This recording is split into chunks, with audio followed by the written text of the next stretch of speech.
আজকে অভিভাবকরা সন্তানকে ছেড়ে দিচ্ছে।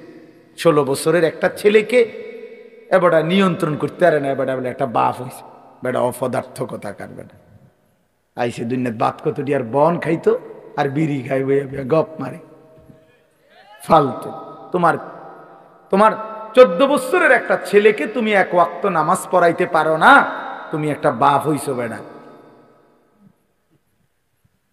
তোমার 14 বছরের মেয়েটাকে পর্দানশীল চরিত্রবান বানাইতে পারলা না, তুমি একটা মা হইছো।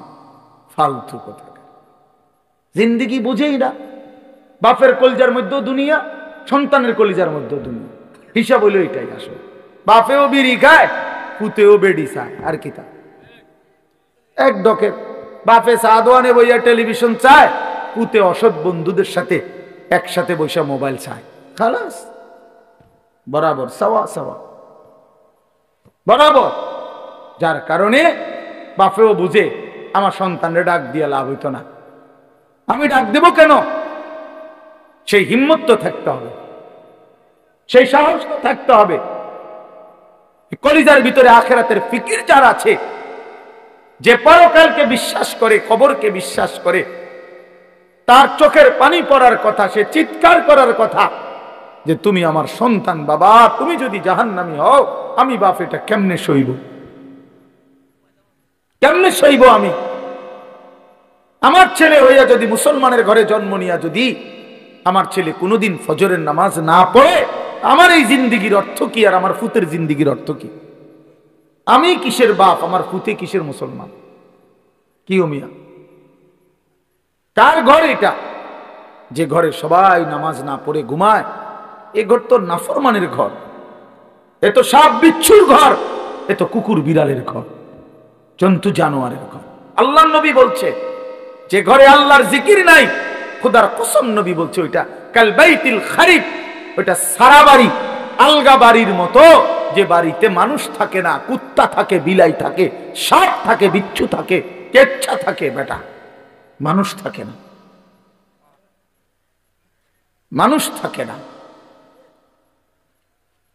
বেডিও বেফরদা, বেডাও বেফরদা, মাও নামাজ নাই, বাপেরও নামাজ নাই, জিরো নামাজ নাই, ফুতের বউরও পর্দা নাই, ফুতেরও পর্দা নাই। মা কি করে? সবাই খায়, ঘুমায়, পেশাব পায়খানা করে, যার মতো। ফুতের চুল ফুতের মতো, বাপের চুল বাপের মতো, জির বোরকা জির মতো, মার বোরকা মার মতো। তো এটা পরিবার হইলো কেমনে নিয়ে?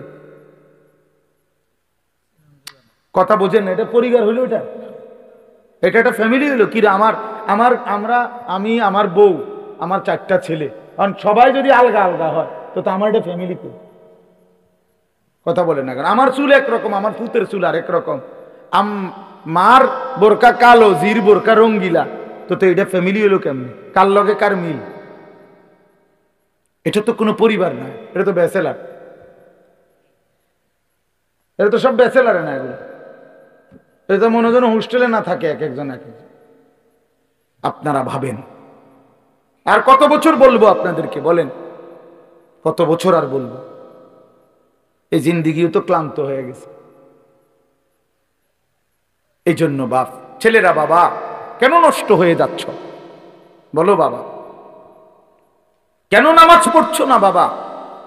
আল্লাহর সাথে আল্লাহকে নারাজ করে কি পাইছো এই পর্যন্ত? কে তোমার ঘরে ইজ্জত করে? চলো, আমি তো এখনো বলছি নবীনগর, আমি বলছি একটা নাফরমান ছেলে, আসো, এখন আসো তুমি, চলো তোমার লগে আমরা দুইজন একসাথে কোম্পানিগঞ্জ হাঁটি কালকে, দেখি, তুমি দেখো মানুষ কারে ইজ্জত করে আর কারে বেইজ্জতি করে। তুমি চলো, এই হাতে ধরা মোবাইল এগুলো নামাও। হাতে ধরে মোবাইল রেকর্ড করা, ভিডিও করা আমি নিষেধ করলাম। আমি যদি দেখি তোমারে উঠায় দেব, ধমক দিয়ে উঠায় দেব। দয়া করে এই জন্য খামখেয়ালি করো না ভাইয়া, হাসাহাসি করো না, দুষ্টমি করো না, বুট বাদামও খাইও না বাপ।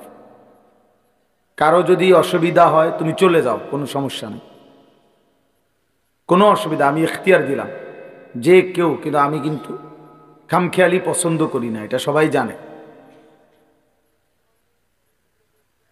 অতএব প্রত্যেকে, যা তোমরা যারা দাঁড়িয়ে আছো ভাই, তোমরা বসো, এই ছেলেরা বসো, বাবা বসো, বউ বরকত, যেতক্ষণই শোনো বসে শোনো।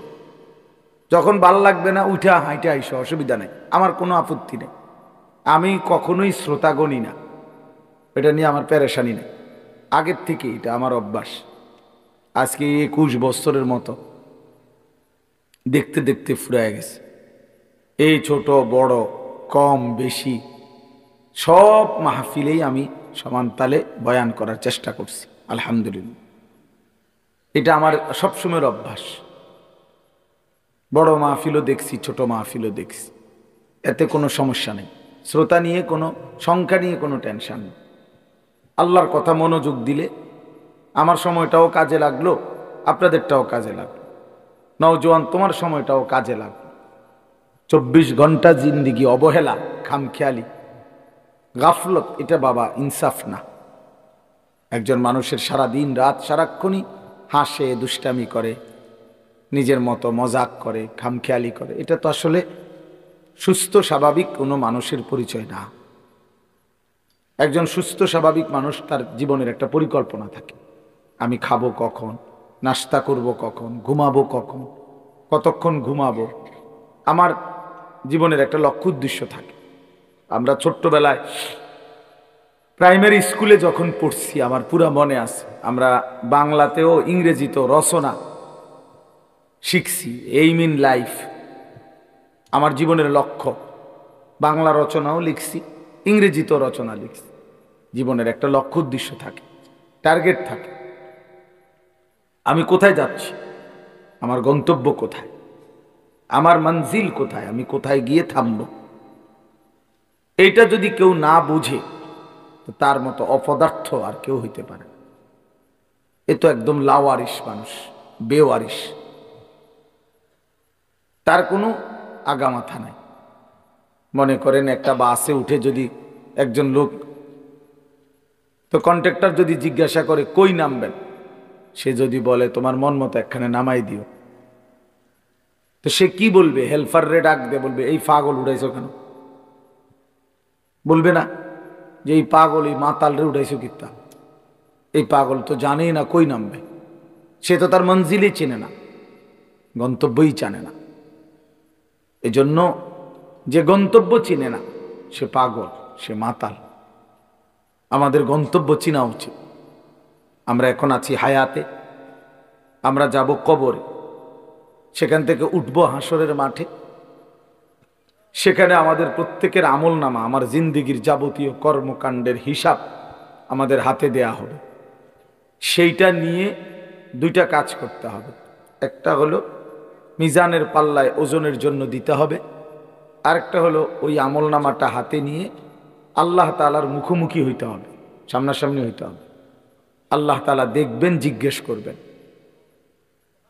এরপরে ফুলসিরাত পার হইতে হবে, এরপরে জান্নাতে পৌঁছতে হবে। এই আমার টার্গেট। আমি এখন বেঁচে আছি হায়াতে, আমি কয়দিন পরে কবরে যাব, যে কোনো এক সময়। সেখান থেকে আমাকে একদিন হাসরের ময়দানে তোলা হবে, আমার আমলনামা দেয়া হবে। মিজানের পাল্লায় চেষ্টা করতে হবে আমার নেকির পাল্লা যেন ভারী হয়। আল্লাহ তাআলার সামনে যেন আল্লাহ আমাকে দেখেই যেন আল্লাহ তাআলা আমার বিচার সহজ করে দেয়। ফুলসিরাত যেন আমি পার হইতে পারি, আমি যেন জান্নাতে পৌঁছতে পারি। যেদিন বান্দা জান্নাতে পৌঁছবে, সেদিন চূড়ান্তভাবে সে নিশ্চিন্ত হবে। কোরআন শরীফে আছে ওয়াকালুল হামদুলিল্লাহিল্লাযী আযহাবা আন্নাল হাযান। আল্লাহ তাআলা বলেন, এই ছেলে কি সমস্যা দোস্ত? অপদার্থ কোথাকার বেটা, উঠে যাও এখান থেকে। এই যে এই টুপিওয়ালার পিছনের ছেলেটা, তোমারে বলছি। কি মনে করছো আমি দেখি না? এই দোনোজন মস্কারি করে। না হলে উঠো, যাও, খিচুড়ির টাইমে আইসো। আসছো দুনিয়া খিচুড়ি খাইতা, আইও খিচুড়ি খাইবা, অসুবিধা কি? খামখেয়ালি করবা না। আমি তো শুরুতেই বললাম তুমি চলে যাও, কোনো অসুবিধা কি আমার? গাফেল মানুষ আমি পছন্দ করি না। আমি তো আজকে নতুন আসছি নাকি এখানে? আমার এই একটা মাহফিলেই শুধু, যেটা এত লাগাতার মাহফিল, আমার মনে হয় না আমার গত 2-4 বছরের ভিতরে কোনো মাহফিল এতটা ধারাবাহিক মাহফিল আমার আমার এই হাজি সাহেব, আমি এই বেচারার কথা ফেলতেই পারি না কেন জানি, এই একটা বড় মুসিবত আমার। উনি বললে আমি আর কথা ফেলিতে পারি না। আমার আজকে ডেটটা আমার শায়েখের খানকা ঢালকানগর ঢাকা যাওয়ার কথা। উনি যখন আমারে বলছে, তাই বলছি ঠিক আছে আমি যাইতাম না। আমার এরশাদ ভাই উনি বলছে হুজুর ওনার মাহফিল দিতেই সোজা কথা। এখন আসছে এরশাদ ভাই আমাদের সাথে। তা এই একটা সাংঘাতিক ভালোবাসার বিষয় এখানে। যাই হোক, তো বলতেছিলাম মঞ্জিল চিনা, গন্তব্য চিনা, টার্গেট থাকা, লক্ষ্য থাকা, এটা সুস্থ স্বাভাবিক মানুষের পরিচয়। যে অসুস্থ, যে মাতাল পাগল, চিরস্থায়ী থাকে। এই জন্য প্রিয় ভাই, নওজোয়ান বাবা, অল্প সময় আমরা মনোযোগ দিলে আমাদের জন্য ভালো হবে। তো আমাদের সামনে রমজান, আমাদের প্রস্তুতি রমজান। কারণ রমজান মানেই হলো আখিরাতের মাস, রমজান মানেই হলো পরকাল সাজাইবার মাস, নিজের আখিরাত সাজাবার, জান্নাত সাজাইবার মাস হলো রমজান। রমজানকে সামনে রেখে আল্লাহ পাক রব্বুল আলামিন ফেরেশতাদেরকে দিয়ে জান্নাত সাজিয়ে দেয়, নতুন করে জান্নাত সাজায় রমজানকে সামনে রেখে, জাহান্নামকে বন্ধ করে দেয় এবং সমস্ত শয়তান দুষ্ট জিনগুলোকে শেকলে বন্দী করে দেয়। ইজা দাখালা রমাদান ফুতিহাত আবওয়াবুল জান্নাহ ওয়া গুল্লিকাত আবওয়াবুন নার ওয়া সুলসিলাতিশ শায়াতিন। নবী সাল্লাল্লাহু আলাইহি সাল্লাম বলেন, যখনই রমজান আসে তখনই আল্লাহ পাক তার জান্নাতের সব দুয়ার খুলে দেন, জাহান্নামের দরজা বন্ধ করে দেন এবং শয়তানগুলোকে শেকলে বন্দী করে দেন। তার মানে বান্দা যেন শুধুই জান্নাতে যাইতে পারে, আল্লাহ তাআলাই কুদরতি ভাবে ব্যবস্থা করেন। এই জন্য রমজানে জান্নাতের ব্যবস্থা করতে পারে নাই, জাহান্নাম থেকে বাঁচার ব্যবস্থা করেন। রমজানেও শয়তানি শেষ হয় নাই, দুষ্টামি শেষ হয় নাই, আল্লাহর নাফরমানি ছাড়তে পারে নাই। আসলে এটা শয়তানের তুনো বড় শয়তান, কারণ মেন শয়তান তো বন্দী, মেন শয়তান তো শিকলে বন্দী। তাহলে এরপরও এইটা শয়তান রমজানের ভিতরে কেমনে নাফরমানি করে, তা আমার মনে হয় এইটা ওইটার চাইতে উপরে ডিগ্রিওয়ালা শয়তান। এই জন্য যে এই শয়তানে বুঝাইতে চায় যে ওই শয়তান রে বন্দি করলে কি হবে, আমি তো তার থেকে শিখতে শিখতে তারে ডিঙ্গায় গেছি, আমি তো তারে ডিঙ্গায় গেছি, আমি তো শয়তান, এখন আর আমারে আর ওয়াসওয়াসা দিবি কি? নাইলে একজন মুসলমান, একজন মুমিন আল্লাহ এবং তার রাসূল এত বেশি পরিমাণ রমজানের মর্যাদা ফজিলত এত বলছে, এত বলছে, এত বলছে, এত কিছু বলার পরেও যার বিবেকে একটু নড়াচড়া করে না, তার চাইতে নিকৃষ্ট শয়তান আর কেউ হইতে পারে। ওইটাই শয়তান বলে। হ্যাঁ, আল্লাহর নবী সাল্লাল্লাহু আলাইহি ওয়াসাল্লাম বলেন, কুল্লু আমালি ইবনে আদামা লাহু ইল্লা সিয়াম। এক বান্দার তার সমস্ত আমল তার নিজের জন্য, নিজের আখিরাতের জন্য, কিন্তু আল্লাহ তাআলা বলে আমার বান্দা রোজা এটা ব্যতিক্রম। ক্বাল আল্লাহু আযজা ওয়া জাল ফা ইন্না সাওমা লি ওয়া আনা আজজি বিহি। আমার বান্দা রোজা রাখছে শুধুই আমার জন্য, আমি নিজেই তার প্রতিদান দেব। ডান কাদের ফেরেশতাকে যেন আল্লাহ বলে, ফেরেশতা পুরা রমজান আমার বান্দার নেকি তুমি লিখবা না, আমি লিখবো, আমি লিখবো, আমি দেব বান্দার। এই জন্য বাপ, রমজানকে কেমনে কাটাবেন, রমজানের ফজিলত, রমজানের বৈশিষ্ট্য, রমজানের জন্য প্রস্তুতি মুমিনের আলাদা হওয়া উচিত। যাদের কলিজায় আখিরাত আছে, যাদের ফিকিরে আছে জান্নাতে যাওয়ার, যারা কবরের আযাব থেকে বাঁচতে চায়, যারা জাহান্নামের আগুন থেকে বাঁচতে চায় বাপ, তাদের জন্য রমজান ভিন্ন কিছু। রমজান মানে আলাদা মাস, রমজান মানে আখিরাতের মাস, রমজান ফিকিরের মাস, মেহনতের মাস, রাত্রি জাগার মাস। রমজান মাসে দিনের বেলা রোজা রাখবে, রাত্রিবেলা রাত্রি জেগে তারাবি পড়বে।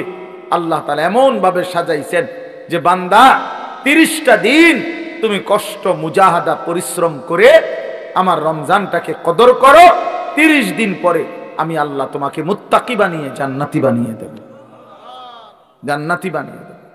এই জন্য আমরা মাহে রমজানের প্রস্তুতি, আমরা যেন রমজানে রাত্রি জাগতে পারি, আমরা যেন রমজানে রোজা রাখতে পারি, আমরা যেন রমজানে নিজেকে প্রস্তুত নিতে পারি।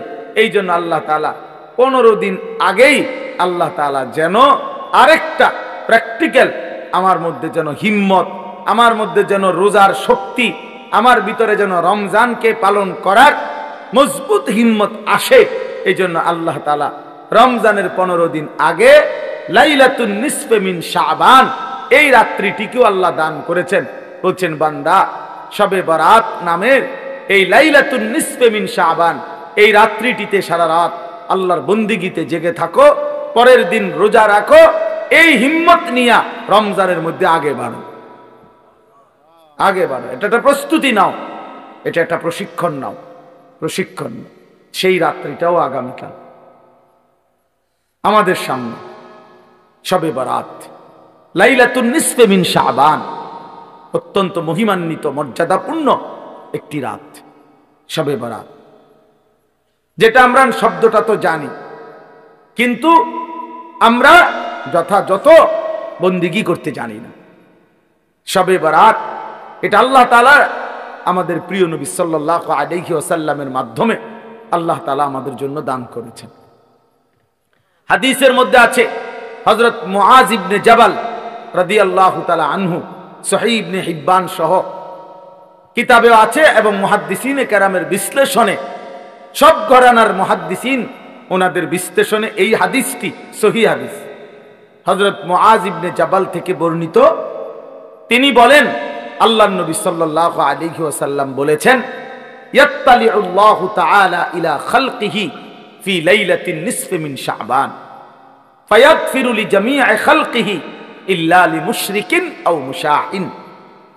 নবী সাল্লাল্লাহু আলাইহি সাল্লাম বলেন, যখনই মধ্য শাবান, শাবানের মধ্য রাত্রি আসে, অর্থাৎ এই শবে বরাত আসে, তো আল্লাহ তাআলা কুদরতি ভাবে একদম বান্দার কাছে প্রথম আসমানেই আগমন করেন, এবং আল্লাহ তাআলা এই রাত্রিতে সেই সন্ধ্যা থেকে ফজর পর্যন্ত রাতভর বান্দা আল্লাহর কাছে তওবা করে, ইস্তিগফার করে, দোয়া করে, কান্নাকাটি করে, বারবার নিজের গুনাহ মাফ চায়, আল্লাহর কাছে চোখের পানি ফেলে, তো আল্লাহ তাআলা তার কোটি কোটি বান্দাকে সারা রাত ভর মাফ করতে থাকে। ইল্লা লিমুশরিকিন আও মুশাহিন, কিন্তু কোন মুশরিককে, শিরিককারীকে মাফ করে না, কোন হিংসুক বিদ্বেষকারীকে আল্লাহ মাফ করে না। তাইলে প্রিয় ভাই বাবা, আপনাদের জন্য এটা গুরুত্বপূর্ণ, এটা বোঝা উচিত। খুব ব্যাখ্যা আমি করতে চাই না, ছোট্টভাবে প্রথম এই শবে বরাতের কথাটা এটা বলতে চাই যে শবে বরাত এটা ফার্সি শব্দ, সব অর্থ রাত, বারাত অর্থ মুক্তি, মুক্তির রাত। এই রাত্রি যেহেতু আল্লাহ তাআলা গুনাহ মাফ করে জাহান্নাম থেকে মুক্তি দেয়, এজন্য এটাকে শবে বরাত আমাদের এই হিন্দুস্তান, এই উপমহাদেশে এটাকে বলে। আর হাদিসের ভাষায় লাইলাতুন নিসফে মিন শাবান, শাবান মাসের অর্ধরাত, মধ্যরাত, মানে মাঝামাঝি অবস্থানে। এইটা আগামীকাল সন্ধ্যায়, অর্থাৎ আরবি চাঁদের কারণে, চাঁদের হিসাবে দিন শুরু হয় একটা পূর্ণাঙ্গ সন্ধ্যা থেকে। ইংরেজিতে যেমন রাত্র 12টার পরে AM শুরু হয়, মানে দিন শুরু হয় পরের দিনের, কিন্তু আপনার আরবিতে সন্ধ্যা থেকে শুরু হয়। সূর্য ডুবলেই নতুন দিন শুরু হয়, নতুন তারিখ শুরু হয়। তো আগামীকাল, আজকে তো সন্ধ্যা থেকে 14 তারিখ, তা আগামীকাল যখন সূর্য ডুববে তখনই 15 তারিখ, তখনই 15 তারিখ। তো এই পরের দিনের সূর্য ডুবা পর্যন্ত এই 15 তারিখ, এটাই লাইলাতুন নিসফে মিন শাবান, এটাই শবে বরাত। তাহলে এই শবে বরাত রাসূলুল্লাহ সাল্লাল্লাহু আলাইহি ওয়াসাল্লামের হাদিস দ্বারা প্রমাণিত, যে রাসূলুল্লাহ সাল্লাল্লাহু আলাইহি ওয়াসাল্লাম এটার ফজিলত বলছেন যে আল্লাহ তাআলা এই রাত্রে অগণিত বান্দাকে তওবাকারী ইস্তেগফারকারীকে আল্লাহ মাফ করে থাকেন। অতএব এটা প্রমাণিত। এখন প্রশ্ন হইল আমাদের করণীয় কি? আমি সংক্ষেপে শুধু এটা শেষ করতে চাই। আমাদের করণীয় কি?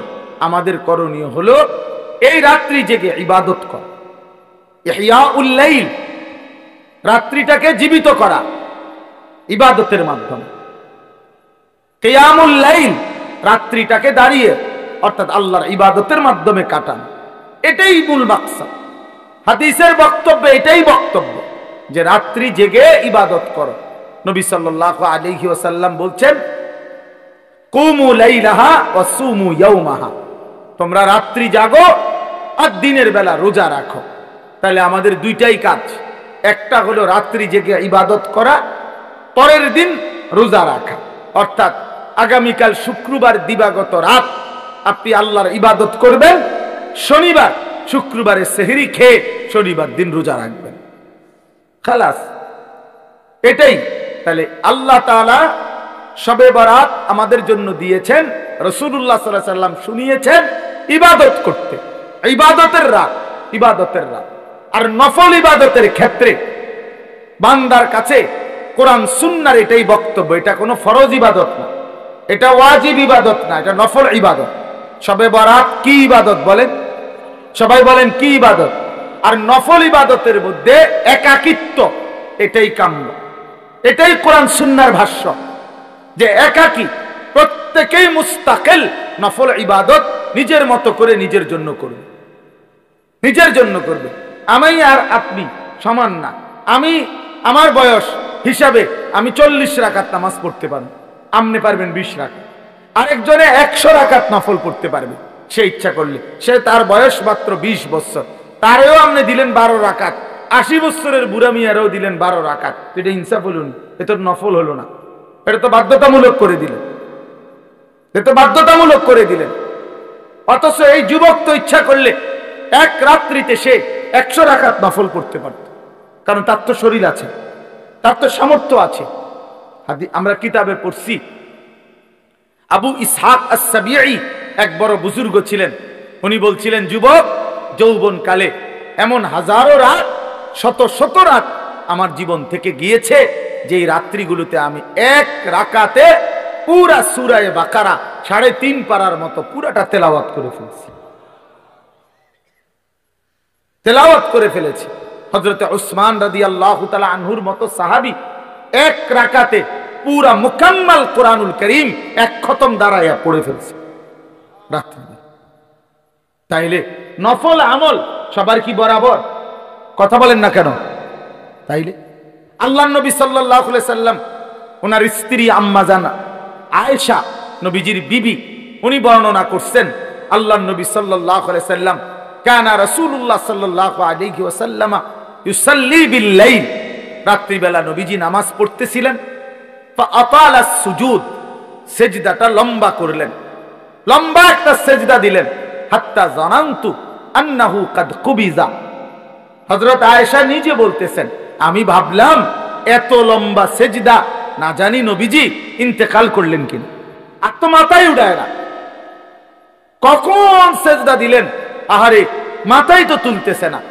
হযরত আয়েশা রাদিয়াল্লাহু তাআলা আনহা বলেন, আমি তখন নবীজি সাল্লাল্লাহু আলাইহি সাল্লামের পায়ের তালুতে পিছনে আঙ্গুল দিয়া স্পর্শ করলাম, মানে সাইলাম আরি বাইচা আছে কিনা।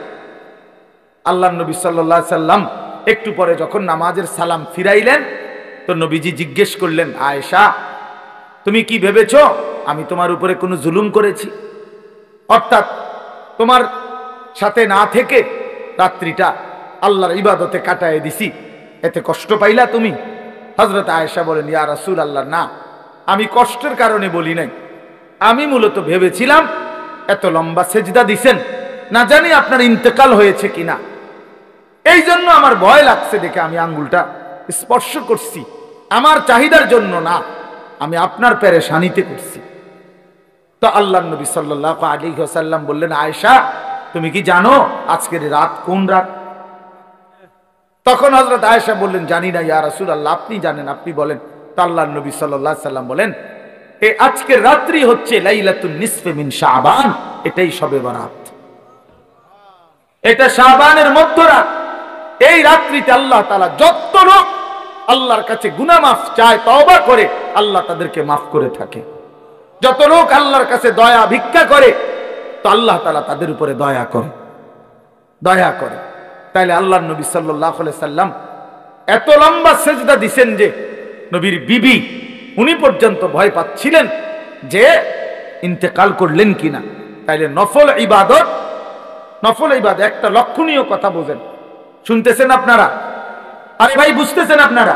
আপনার ইনসাফে কি বলে যে আমার বিবি, আমি নামাজ পড়তেছি, আজকের রাত্রি এত গুরুত্বপূর্ণ, কিন্তু উনি উনার বিবিকেও, অর্থাৎ এতটা আলাদা যে একত্রে না, তুমিও বসো, তুমি আমরা দুজন মিল্লা গড়ি ধরো, তুমিও 15 মিনিট সেজদা দিবা, আমিও 15 মিনিট সেজদা দিব, তুমিও আধা ঘন্টা লাগাইয়া নামাজ পড়বা, আমিও আধা ঘন্টা লাগাই পড়ব, এরকম কথা বলছেন এখানে। তাইলে বোঝা গেল নফল ইবাদত প্রত্যেকের শরীর স্বাস্থ্য সামর্থ্য অনুপাতে প্রত্যেকের জন্য আলাদা আলাদা, প্রত্যেকের জন্য কি বলেন না, আলাদা আলাদা আলাদা আলাদা আলাদা আলাদা। তাইলে শবে বরাত হাদিস দ্বারা প্রমাণিত। কি দ্বারা প্রমাণিত? উলামায়ে কেরাম, আসলাফ, পূর্বপুরুষদের, মনীষীদের, বুজুর্গদের কথার আলোকেও শবে বরাত প্রমাণিত। এই রাত্রি ইবাদতের রাত, এটা প্রমাণিত কথা। এই রাত্রির কথা আল্লাহর নবী সাল্লাল্লাহু আলাইহি সাল্লামের হাদিসের মধ্যে আছে, এবং 8 জন সাহাবী, এই মুআজ ইবনে জাবালের এই হাদিসটা, আরে ভাইয়া কথা বলো না, বাপ কথা বলো না, রাস্তায় কথা বলতেছো কারা? আরে বাবা, একটু পরে আসো, এক ঘোষণা দিবে, সোজা হইয়া বসতে বলবে সবাইকে, ভাইয়া একটু পরে বলবে, কিছুক্ষণ আর একটু ধৈর্য ধরো ভাইয়া, আর কষ্ট হইতেছে ছেলেদের, এই এক্ষুনি বলবে ইনশাআল্লাহ, কিছুক্ষণ পরেই বলবে, সিরিয়াল ধরে বসেন, মূল পর্ব শুরু হবে।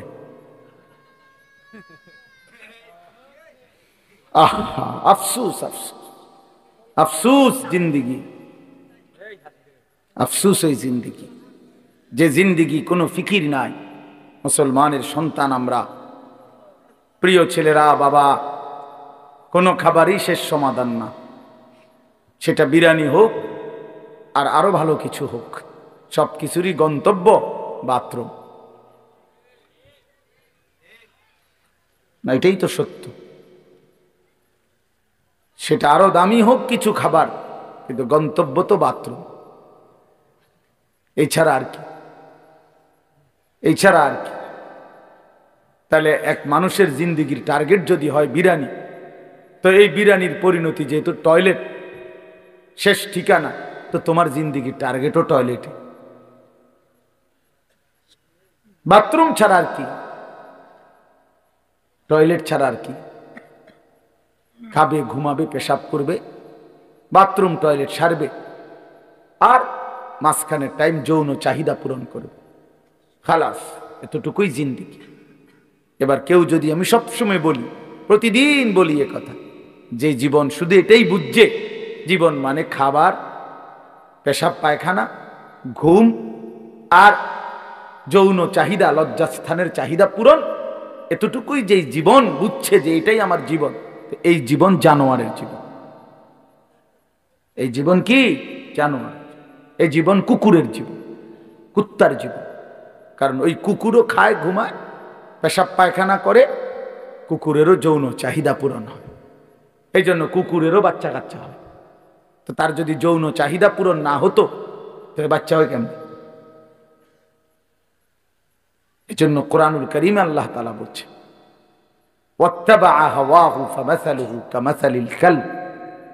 এক নাফরমান পাপীর কথা আল্লাহ বলতে গিয়ে কোরআন শরীফের এই আয়াতে আল্লাহ বলছে, সে তার মনের চাহিদার অনুসরণ করেছে।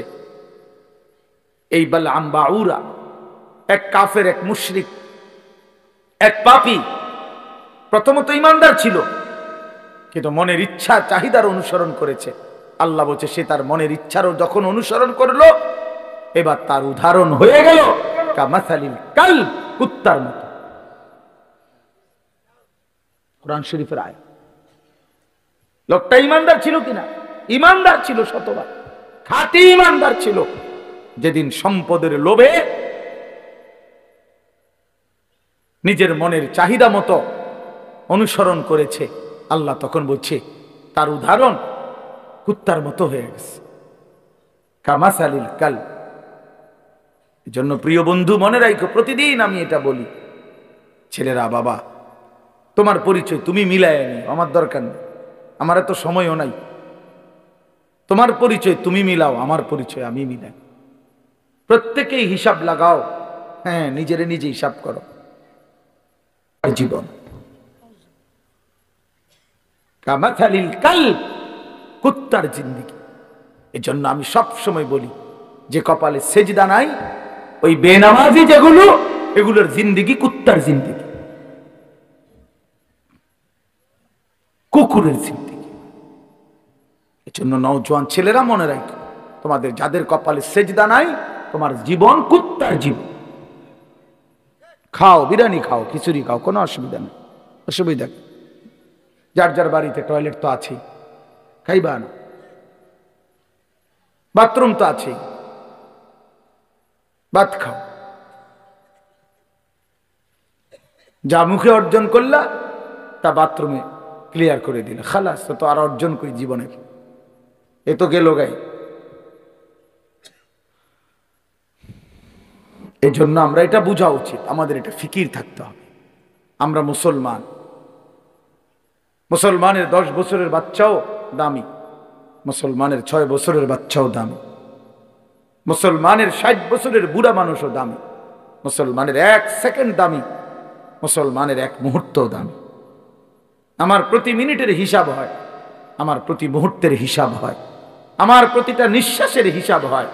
তাহলে আমার আবার অবসর কোথায়, আমার আবার ছুটি কোথায়? আজকে আমার মাদ্রাসা বন্ধ হয়েছে, আমি লম্বা বয়ান করছি ছাত্রদেরকে, 450 ছেলে ছুটি দিছি সকালবেলা। তা আমি এটা বলছি, বাবা আমাদের কোনো ছুটি নাই, জিসকি সবক ইয়াদ হই উসকি ছুটি না মিলি। আমাদের বুজুর্গরা এটা বলে, যারা আখেরাতের সবক মুখস্থ হইছে, যে কলিজার মধ্যে এটা মুখস্থ হইছে যে আমারে মরতে হবে, আমারে জান্নাতে যাইতে হবে, আমারে কবরের আযাব থেকে মুক্তি পেতে হবে, জাহান্নামের আযাব থেকে মুক্তি পেতে হবে, তার আবার ছুটি কিসের? আমি ছুটি কাটাইলে হবে না, আমারে বাড়িতে থাকলেও ফজরের নামাজ পড়তে হবে, মাদ্রাসায় থাকলেও পড়তে হবে, বাজারে থাকলেও পড়তে হবে, বিমানে থাকলেও পড়তে হবে। আমার আবার ছুটি কি?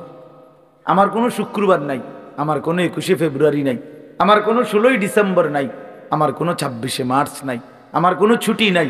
আমার প্রতিদিনই ডিউটি, আমার নামাজ প্রতিদিনই, আমি হালাল পথে চলতে হবে প্রতিদিনই, আমার চরিত্র হেফাজত করতে হবে প্রতিদিনই, কারণ আমার কলিজার মধ্যে এটা বুঝে আইছে যে আমার আখিরাত আছে, আমার পরকাল আছে, আমাকে মরতেই হবে। অতএব জিসকি সবক ইয়াদ হই উসকি ছুটি না মিলি।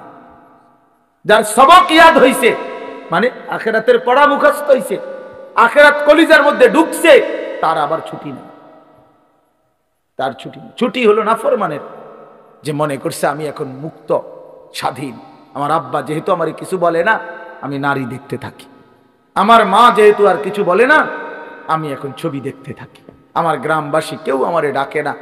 আহা, তোমারে কেউ ডাকে না বাবা, তোমার চুল জানোয়ারের মতো, তোমার চুল বেঈমানের মতো, তুমি পেশাব করে টয়লেটে ঢিরা কুলুক টয়লেট পেপার ব্যবহারের গুরুত্বও নাই, পাক নাফাকের ধার ধারণা। নিজের মাকেও দেখো, মানুষের বেডিরেও দেখো, আপন বোনকেও দেখো, রাস্তার মেয়েকেও দেখো।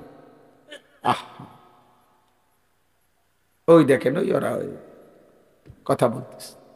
মানে কিছু ছেলে থাকে অসভ্য, যে শক্ত অসভ্য, মানে এটা একবারে শক্ত। কিছু ছেলে এত নিকৃষ্ট বেয়াদব যে তার কথা হইল, আমি হুজুর জীবনেও কারো কথা শুনি না, আমনেরটারে হঠাৎ করে শুনি না কি করব? হ্যাঁ হ্যাঁ, বাস্তবতা এটা।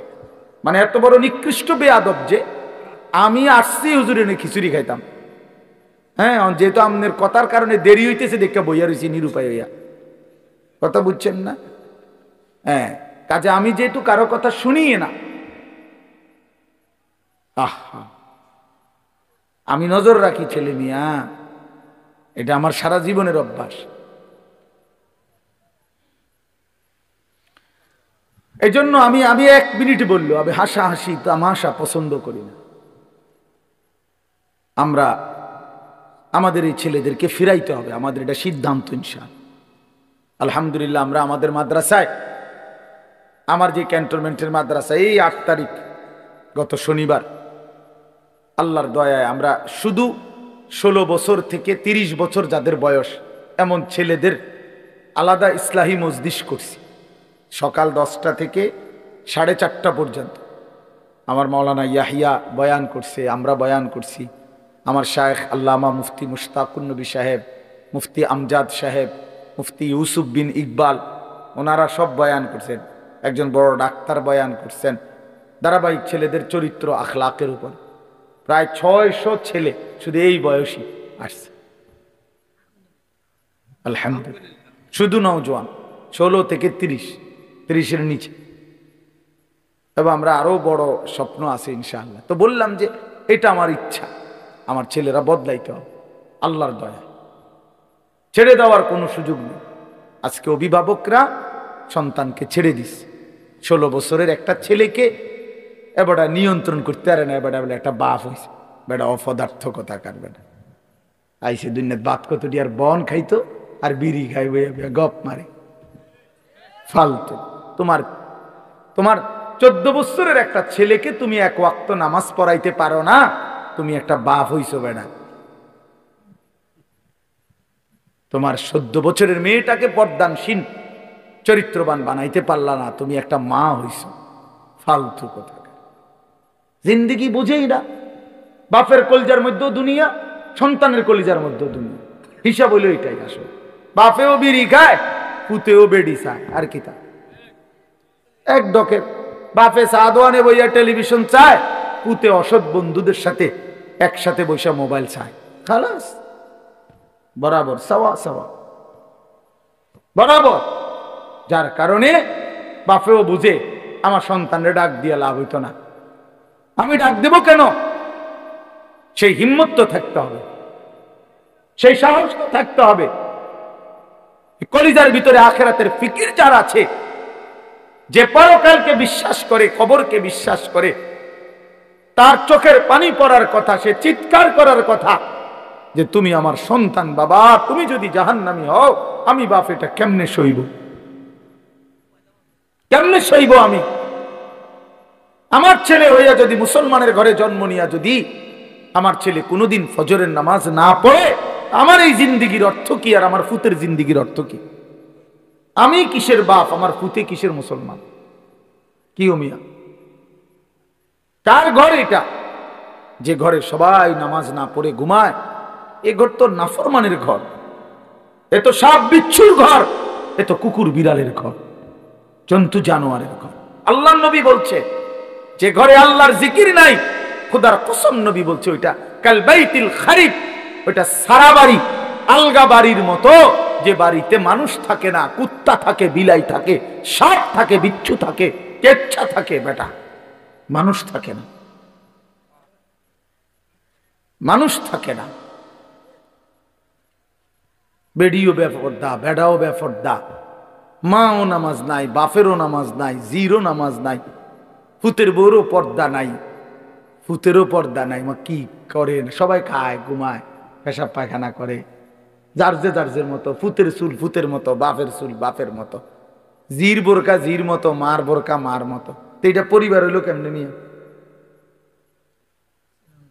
কথা বোঝেন না? এটা পরিবার হইলো? এটা এটা একটা ফ্যামিলি হইলো? কি আমি আমার বউ, আমার 4টা ছেলে, কারণ সবাই যদি আলগা আলগা হয় তো আমার এটা ফ্যামিলি কো?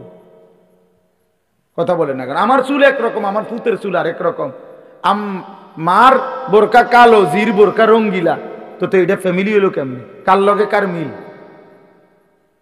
এটা তো কোনো পরিবার না, এটা তো ব্যাচেলার, এটা তো সব ব্যাচেলারে না, এগুলো এটা তো মনে হয় হোস্টেলে না থাকে এক একজন এক একজন। আপনারা ভাবেন আর কত বছর বলবো আপনাদেরকে? বলেন কত বছর আর বলবো? এই জিন্দিগিও তো ক্লান্ত হয়ে গেছে। এই জন্য বাপ, ছেলেরা বাবা কেন নষ্ট হয়ে যাচ্ছ? বলো বাবা, কেন নামাজ পড়ছো না বাবা? আল্লাহর সাথে আল্লাহকে নারাজ করে কি পাইছো এই পর্যন্ত? কে তোমার ঘরে ইজ্জত করে? চলো, আমি তো এখনো বলছি নবীনগর, আমি বলছি একটা নাফরমান ছেলে, আসো এখন, আসো তুমি, চলো তোমার লগে আমরা দুইজন একসাথে কোম্পানিগঞ্জ হাঁটি কালকে, দেখি, তুমি দেখো মানুষ কারে ইজ্জত করে আর কারে বেইজ্জতি করে, তুমি চলো। আমারে বাদ দাও, একজন মাদ্রাসার তালিবে এলেম, ঠিক আছে, আমার ওয়াজ অনেক মোবাইলে আছে, আমার মানুষে সিনে, ঠিক আছে, বাদ দাও, আমারে বাদ দাও। আমি একজন তালিবে এলেম দেই, একজন মাদ্রাসার ছাত্র দেই যে নামাজ পড়ে, অথবা মাদ্রাসার ছাত্র বাদ দাও, এলাকার যেই ছেলেটা নামাজ পড়ে, স্কুলের হোক, আরে তোমার মতো যারা নামাজ পড়ো না, নাফরমান, একসাথে হাঁটো, চলো, দেখো মানুষ কাকে সম্মান করে। দেখ বেটা, তোর কিছু অসৎ বন্ধু ছাড়া তোর দিকে কোনো জানোয়ার ফিরা চায় না বেটা, তোর দিকে বেটা, কোন চরিত্রহীনের দিকে, কোন লম্পট, কোন মদখোর, নেশাখোর, গাঞ্জাখোরের দিকে কোন কুকুর বিড়াল জানোয়ারও বেটা ফিরে তাকায় না। আমি ওই আমাদের বাংলাদেশের একজন বড় বুজুর্গ আলেম আছেন, ওয়াইস হযরত মাওলানা মুফতি নজরুল ইসলাম কাসেমি, অনেক সুন্দর বয়ান করে, দরদ মাখা বয়ান। ওনার বয়ান আমি নিজে শুনছি। উনি বলছে শুকর সকালবেলা যখন ঘুম থেকে ওঠে, ওনার বয়ানে না তো, শুকর চোখ একসাথে মেলে না, মানে আমরা যেমন চোখ খুলি না ঘুমের থেকে, শুকর একসাথে চোখ মেলে না, মানে পুরাটা খুললে লায় না আর কি, একটু একটু করে খোলে, একটু এরকম আস্তে আস্তে চোখ মেলে, মানে একটু একটু করে চোখ মেলে। উনি বলছেন কিতাবে লিখছে যে শুকর এরকম আস্তে আস্তে চোখ মেলে কেন, একটু একটু করে। শুকর বারবার বলে এই চোখ মেলবার সময়, আল্লাহ আমারে কোনো বেনামাজি, কোনো নাফরমান যেন আমার চোখে না পড়ে, এই জন্য আস্তে আস্তে চোখ মেলে। আপনার কোন নাফরমান, আপনার কোন নাফরমান বেঈমান যেন আমার নজরে প্রথমেই না পড়ে, এই জন্য সে আস্তে আস্তে চোখ মেলে। আমি হুজুরের বয়ানে শুনছি। তোমাকে শুকরে ঘৃণা করে, কুকুরে ঘৃণা করে। তাহলে বলো বাবা, নেন নেন পানির জগ নেন, এটা নেন। তাহলে এই জন্য বাপ কেন নামাজ পড়ো না? কারো কাছ থেকে ইজ্জত পাইছো? একটা ছেলে বলো যে হুজুর আমি নামাজ না পড়ার কারণে আমারে মানুষ অনেক সম্মান করছে, কেউ পাইছো কিনা একটা ইজ্জত? তাহলে এটা কি ধরনের জীবন তুমি বুঝো না? আমরা বুঝি না আমার ঘরে মানুষ মহব্বত করে না করে না, এটা আমি বুঝি না? কথা কও না দুলা, আমি এটা বুঝি কিনা, তুমি বুঝো কিনা? তো মানুষের অনুভব হয় না? এটা তো অনুভব হওয়ার বিষয়, যে আমার তো একটা বুঝ আছে যে মানুষ আমারে ভালোবাসে কিনা, ঠিক কিনা বলেন না কেন? আমারে এই হাজি সাহেব যদি মহব্বত না করতো তো আমি প্রতি বছর আইলাম কেন? 50,000 টাকার জন্য নাকি 1 লাখ টাকার জন্য? এখানে আমি না মেয়ে বিয়ে দিছি এখানে মিয়া, তাইলে ভালোবাসার জন্য, আল্লাহর জন্য, মহব্বতের জন্য। তাহলে বুঝা গেল তোমরা ছেলেরা, বাবা আমি রাত হয়েছে এই জন্য দেরি করতে চাই না, তোমরা একটা ছেলে হইলো ভাইব, তুমি ইনসাফের সাথে তোমারে মানুষ ভালোবাসে কিনা, এই সমাজের মানুষ তোমার দিকে তাকাইলে কি মনে করে তুমি বুঝো না? তুমি বুঝো না ভাইয়া? কি পাইছো নামাজ না পড়ে? নারী দেখতে দেখতে, উলঙ্গ ছবি দেখতে দেখতে অর্জনটা কি? অর্জনটা কি? কিচ্ছু না, ধোকা, ধোকা খাইছো। এই জন্য আগামীকাল রাত আমি অনুরোধ করলাম, আগামীকাল শবে বরাতের এই রাতে আলাদা আলাদা, শবে বরাত উৎসব না, শবে বরাত অনুষ্ঠান না, শবে বরাত বিরিয়ানি না, শবে বরাত খিচুড়ি না, শবে বরাত জিলাপি না, শবে বরাত ইবাদত। কথা বলেন কি? সবাই বলেন কি? এটা ইবাদত বেটা, ইবাদতের জন্য, নফল বন্দেগীর জন্য। প্রত্যেক বছর আপনারে এশার নামাজের পরে 2 ঘন্টা প্রতি বছর শবে বরাতে আপনারে 2 ঘন্টা দইরা একবারে লাফাইয়া আপনারে ওয়াজ করে সুর দিয়া গাইয়া দুইল্লা বুঝাইলাম শবে বরাত, যে বুঝছেননি? হ্যাঁ বুঝছে, ঠিক ঠিক ঠিক কিনা? ঠিক ঠিক ঠিক ঠিক কিনা? কিটা ঠিক কিনা? বুঝছে, শবে বরাত বুঝছে। তা হুজুর এবার মুনাজাত দিয়া দেন, সবারে 4টা জিলাপি দিয়া দেন, শবে বরাত বুঝছে, ওটা বাইত গিয়ে শুয়ে লাইছে। তা আপনারা তো যে 30 বছর ধরে প্রত্যেক বছর এসার পরে সবে বরাত এটা বুঝাইতেই আছে, তা আপনি অনও বুঝছেন না, এটা অনও বুঝছেন না। আপনি আমল করবেন তাহলে কোন বছর শুরু করবেন, কোন বছর? আপনার প্রত্যেক বছরে ওয়াজে কইতে হবে এটা। আমার কথাটা বুঝছেন নি আপনি? আপনি এটা বুঝছেন না, তো এটা না বুঝার কি আছে? বলেন চাচা, এটা না বুঝার কি আছে? সহজ কথা যে সন্ধ্যা থেকে নিয়ে ফজর পর্যন্ত আপনি আল্লাহর ইবাদত করবেন, ঠিক আছে না কথা? কতক্ষণ জিকির করবেন, কতক্ষণ তেলাওয়াত করবেন, কতক্ষণ বারবার দোয়া করবেন, বারবার 2 রাকাত, একবার 4 রাকাত, একবার 12 রাকাত, একবার 6 রাকাত, আবার কাঁদেন, আবার দোয়া করেন, প্রয়োজনে একটু বিশ্রাম করেন, রাত্রিবেলা সেহরি খান, তাসবিহ পড়েন, আল্লাহর কাছে দফায় দফায় দোয়া করেন। বান্দা, নবীজি বলছে উম্মত দোয়া করে কখনো ক্লান্ত হইও না। দোয়া করতে করতে দা কইছি হুজুর একবারে লম্বা করে বিস্তারিত সব কইয়া লইছি আল্লাহরে, না না, আল্লাহ বলছে বান্দা বারবার বলো, বারবার বলো, বারবার বলো, বারবার বলো। তুমি বলবা যতবার আমি শুনবো ততবার, আমি শুনবো ততবার। তুমি বলতে থাকো, তুমি বলতে থাকো। ফাওয়াল্লাহি লা ইয়ামাল্লাল্লাহু হাত্তা তামাল্লু। আল্লাহর নবী বলেন, বুখারীর হাদিস, আল্লাহর কসম উম্মত তোমরা চাইতে চাইতে ক্লান্ত হয়ে পড়বা, আল্লাহ দিতে দিতে ক্লান্ত হবে না। আল্লাহ ক্লান্ত হয় না, তুমি বলতে থাকো। তাহলে সারা রাত প্রত্যেকে মসজিদে, বারান্দায়, ঘরে আপনার যেমনি সুবিধা হয়, যার যেমনি সুবিধা হয়, যে যেখানে যতক্ষণ কুলায়, সবাইরে বরাবর করার কি দরকার? বরাবর করার কি দরকার? বয়স্ক মানুষের শরীরের সক্ষমতা আর জওয়ানের সক্ষমতা বরাবর, তাইলে এই জন্য আপনাদের ছেলেরা তোমাদের কাছে বাবা অনুরোধ করছি, সবাই না বুঝলে অসুবিধা নাই, একজন যদি বুঝো তো তোমার জন্যই আমি বললাম, নিজের ফিকির করো বাবা, গুনাহ থেকে ছাড়ো বাপ। জীবনটা সুন্দর না করলে আমরা মরেই যাব, এটাই সত্য। কত কিশোর, কত নওজোয়ান বাবা কবরে চলে গেছে বাপ। তুমি নিশ্চিত তোমার এই জওয়ানি থাকবে না, 3 অবস্থা হবে, হয় তুমি বৃদ্ধ হয়ে যাইবা, নয়তো রোগ, কোনো বড় সড়ো কোনো রোগ আইসা তোমারে দুর্বল করে দিবে, আর নয়তো মৃত্যু এসে তোমারে থামাই দিবে। তুমি এক অবস্থার উপরে 30 বছর থাকবা না, তুমি এক অবস্থার উপরে 20 বছর থাকবা না বন্ধু। হয় রোগ আক্রান্ত হইয়া যাইবা, নয়তো বৃদ্ধ হইয়া যাইবা, আর নয়তো কবরে চলে যাইবা। তোমাকে ছেড়ে দিতে হবে দুনিয়া, তোমাকে এই জওয়ানি ছেড়ে দিতে হবে। এই জন্য আমি অনুরোধ করছি প্রত্যেকটা নওজোয়ান আগামীকালকে রাত্রে জাগার সিদ্ধান্ত নাও, বলো ইনশাআল্লাহ তোমার মতো করে দিনে প্রয়োজনে একটু ঘুমায় নাও, দিনের বেলা জোহরের পরে আসরের আগে একটু বিশ্রাম করে নাও, কোনো অসুবিধা নাই। রাত্রি যাতে জাগা যায়, মানে রাত্রি একটু বেশি জাগবার আশায় দিনে একটু বিশ্রাম করে নেয়। মানুষ বড় পরিশ্রম করার আগের থেকে তো প্রস্তুতি নিয়ে নেয়। সেনাবাহিনীওয়ালারা বলে আর্মির ট্রেনিং এর মধ্যে কঠিন প্রশিক্ষণ, সহজ যুদ্ধ। কঠিন প্রশিক্ষণ, যুদ্ধ সহজ। তাইলে একটু প্রস্তুতি নিয়ে রাত্রি জাগার জন্য যদি আমরা চেষ্টা করি, আর বারবার দোয়া, ইস্তিগফার, কান্নাকাটি, গুনাহ মাফ চাই, তা আল্লাহ তাআলা ভীষণ খুশি হবে, ভীষণ খুশি হবে। পরের দিন রোজা রাখলে, রোজা তো আলহামদুলিল্লাহ প্রত্যেক আরবি চাঁদের 13, 14, 15 আল্লাহ নবী সাল্লাল্লাহু আলাইহি সাল্লাম রোজা রাখতেন। এই আজকে বৃহস্পতি, শুক্র, শনি, আলহামদুলিল্লাহ আমরা আজকে রোজা রাখছি। আগামীকাল পরশু আমাদের রোজা রাখার, বাসার বিবি বাচ্চা ওরাও রোজা রাখছে, এই জন্য মাদ্রাসার ছাত্র ওস্তাদরা রোজা রাখছে, তো এটা আমরা শুরু করে দিছি আলহামদুলিল্লাহ। এই জন্য বললাম রোজা রাখার চেষ্টা করলে, মাহে রমজান আমাদের সামনে, আল্লাহ তাআলা বড় বেশি মহব্বত করে বলছে, বান্দা রমজান কদর করলে আমি ওয়াদা দিলাম 1 মাসে আমি তোমাদেরকে মুত্তাকি বানিয়ে জান্নাতি বানিয়ে দেব। জান্নাতি বান্দা আমি জান্নাত দিতে চাই, বান্দা আমি জান্নাত দিতে চাই। আল্লাহ তাআলা কোরআনে কতভাবে বলছে, কতভাবে যে আমার বান্দা আমি জান্নাত দিতে চাই, তুমি নেও বান্দা।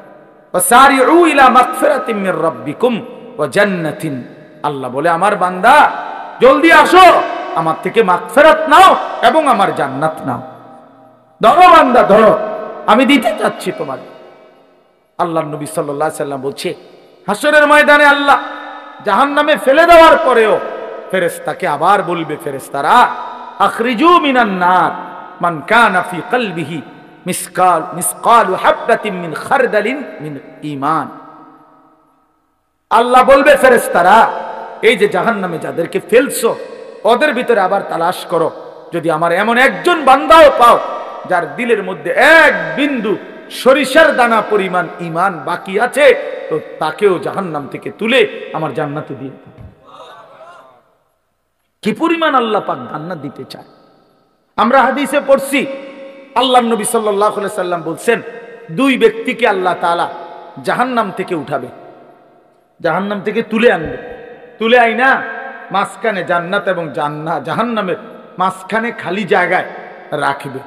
রাখবার পরে মানে বসাইবার পরে, একবারে হাদিস এটা, বসাইবার পরে আল্লাহ আবার বলবে ওই দুইজনকে, যাও জাহান্নামে আবার ঝাঁপ দাও, মানে আবার যাও জাহান্নামে যাও। তো একজন এক দৌড়ে জাহান্নামের দিকে যাই, এই জাহান্নামে ঝাঁপ দিবে, আর আরেকজন আস্তে আস্তে হাইটা হাইটা দুই কদম হাঁটে আর পিছন দিকে আবার তাকায়, আবার দুই কদম হাঁটে পিছন দিকে তাকায়, এইভাবে একটু একটু করে হাইটা হাইটা জাহান্নামে গিয়া পড়বে। তো আল্লাহ তাআলা আবার দুইজনকে উঠাবে, এই দুইজনকে উঠাইয়া প্রথম জনরে বলবে, তুমি এরকম দৌড় দিয়া জাহান্নামে পড়ে গেলা কেন? সে বলবে, মাওলা জীবনভর আমি আপনার নাফরমানি করেছি, আপনার কথা মানি নাই বলেই তো আমি জাহান্নামী হয়েছি। আজ যখন আপনি আমারে জাহান্নাম থেকে তুলে ওই মাঝামাঝি জায়গাতে রাখছেন, রাইকা আবার যখন কইছেন জাহান্নামে যাইতে, পড়তে, লাফ দিতে, এটাও তো আপনার একটা হুকুম। চিন্তা করছি জীবনে কোনো হুকুম না মাই নেই তো জাহান্নামী হইলাম, তা আজকে একটা হুকুম মানিয়া, এই জন্য আপনার হুকুম মানার জন্য জাহান্নামে গিয়ে লাফ দিলাম। আল্লাহ বলেন, আমিও তোকে মাফ করে দিলাম, যা জান্নাতে। এইবার আল্লাহ তাআলা বলবে দ্বিতীয় জনকে, তুমি এরম করলা কা, তুমি কি তা জানে পিছে পিছে কি চাইলা? তো সে বলবে, মাওলা আমি তো জাহান্নামী, আমার আযাব তো হচ্ছিলই, তো আপনি যখন আমারে জাহান্নাম থেকে তুলে এই খালি জায়গায় আইনা বসাইলেন, আমি ভাবছি আপনার মায়া লাগছে, আমারে দয়া করবেন, আমি মনে করছি আমারে মাফ করে দিছেন বা মাফ করে দিবেন, এই জন্য উঠাইয়া আনছে। এখন আবার যখন আমারে জাহান্নামেই পড়তে কইছেন, যেন আমি একটু একটু আগাইয়া পিছন দিকে চাই, আপনি কোনো ডাক দেননি আমারে, আপনার মায়া জানি আবার লাগেনি কোনো, আপনি আমারে ডাক দেননি। তো আল্লাহ তাআলা বলবেন, বান্দা আমি তোকেও মাফ করে দিলাম, যা তুইও আমার জান্নাতে যা। এইভাবে আল্লাহ তাআলা বান্দাকে মাফ করতে চায় বাপ। এই জন্য হে চাচা সুন্দর কথা কইছে, দেখছো আর কি করতে হবে, এটা কিন্তু দিলের কথা, আর কি করতে হবে। প্রিয় নওজোয়ান, আমরা মুসলমান, আমরা মুমিন, আমাদেরকে আল্লাহ জান্নাত দিতে চায়, মাফ করতে চায়, জাহান্নাম দিতে চায় না। আমাদের নবী সাল্লাল্লাহু আলাইহি সাল্লাম বলছেন, উম্মত আমি তোমাদেরকে জাহান্নাম থেকে কিভাবে বাঁচাইতে চাই। নবীজি একটা উদাহরণ দিয়েছে, ওয়া আনা আখিযুম বিহুজাজিকুম। আপনার দিকে আসেন, একটু আজ্ঞা এনে বসেন না, আজ্ঞায় বসেন। মানে কেউরে যদি আমি ফিরাইবার জন্য যে হাতে ধরে বললাম, ভাই আয়ো আয়ালাও, তুমি যাইও না ওইদিকে, তো সে বলে টান দিয়ে হাত ছাড়াইয়া ফেললো, বুঝেন নাই? এবার আমি তারে বললাম যে ভাই কাঁধে হাত দিয়ে, ভাই ভাই ভুল করো না, আগুনের দিকে যাইও না, আও তুমি ফিরে আসো। তো সে আমার হাত কাঁধের থেকেও আপনার সরাইয়া ফেললো, সরেন মিয়া, আমারটা আমি করুন, আপনার কি? তো আমার হাতে ধরা হাতও কি করে দিল, ছুড়ে দিল, ফেলে দিল, কাঁধে রাখা হাতও ফেলে দিল। এবার আমি যদি তার কোমরে জড়াইয়া ধরি যে না ভাই আমি আপনার আগুনে পড়তে দিব না, আমি বাইচা থাকতে আপনারে জাহান্নামে পড়তে দিব না, আপনাকে বরবাদ হতে দিব না, আমি কোমরে জড়াইয়া ধরেও যদি টানাটানি করি, এবার সে চাইলেই আমার থেকে ছুটাটা তার জন্য কঠিন, কঠিন না? মানে কোমরে জড়াইয়া ধরলে ছুটা আলগা হওয়া কঠিন কিনা? এই আল্লাহর নবী কসম বাবা, নবীজি বলছে, উম্মাহ আমি তোমাদের প্রত্যেককে চাচ্ছি এইভাবে কোমরে জড়াইয়া ধরে ধরে জাহান্নাম থেকে বাঁচা। ওয়া আনা আখিযুন বিহুজাজিকুম।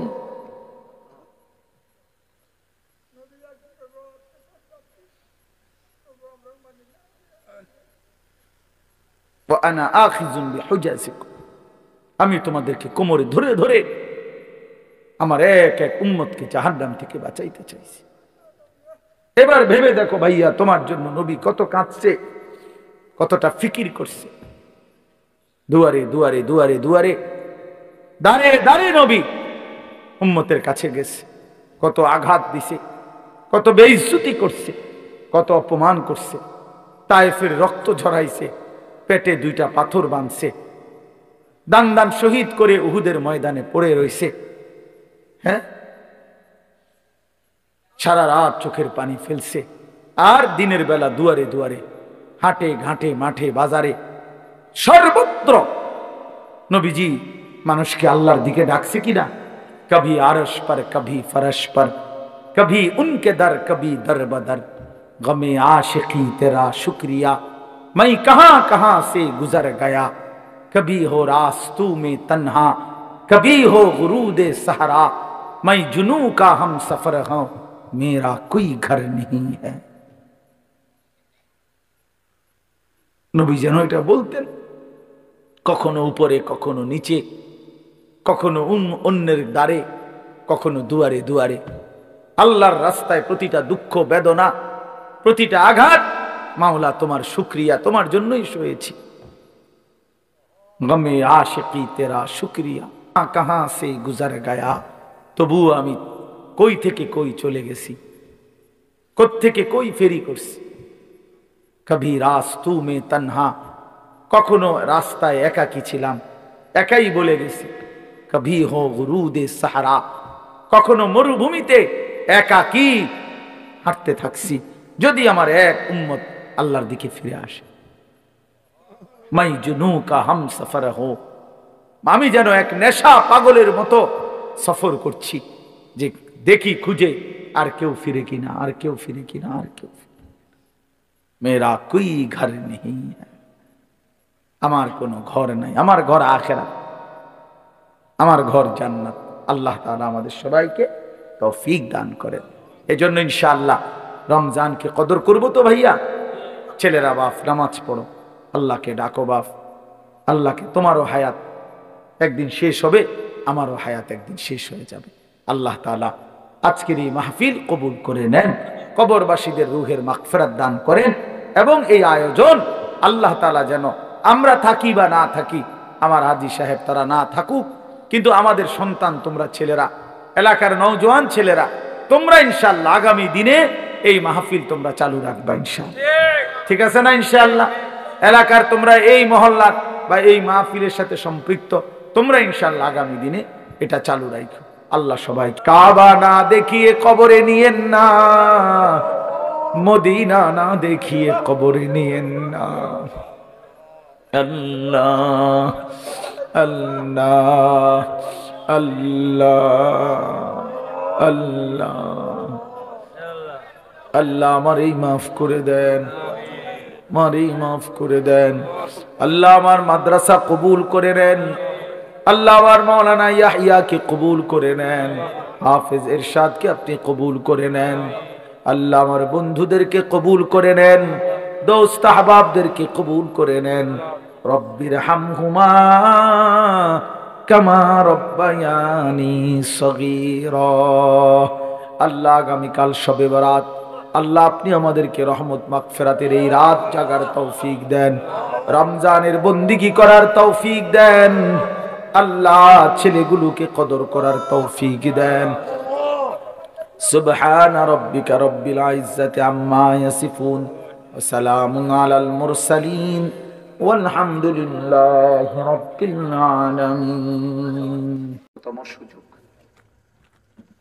যারা বিশ্বাস করে যে আমার জিন্দেগি আখিরাতের জন্য, যারা এটা বুঝে আমাকে মরতে হবে, আমাকে কবরে যেতে হবে, আমার আখিরাত পরকালে আমাকে হিসাব দিতে হবে, আমার আখিরাতের প্রচুর নেকি দরকার, গুনাহ থেকে মাফ নেওয়া দরকার। আর এই জন্য সবচেয়ে শ্রেষ্ঠতম সুযোগ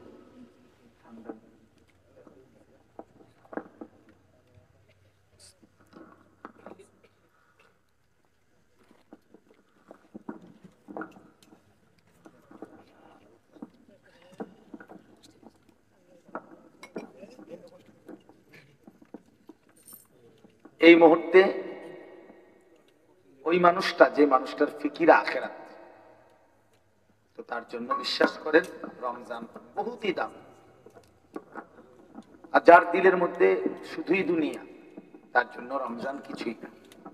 রাত আসে দিন আসে, রাত যায় দিন যায়, সে তার স্বাভাবিক গুনাহ নাফরমানি দুনিয়ার ব্যস্ততা নিয়েই পড়ে থাকে। কিন্তু একজন মুমিন হিসাবে, মুসলমান হিসাবে বাস্তবিক অর্থে এটা উচিত আখিরাতের ফিকির করা। একজন মুসলমানের জীবনের মূল অর্থই হলো আখিরাত। আখিরাত ভুলে গেলে মুমিনের জীবনের কোনো অর্থ থাকে না। দোস্ত, সবাই মনোযোগ দাও।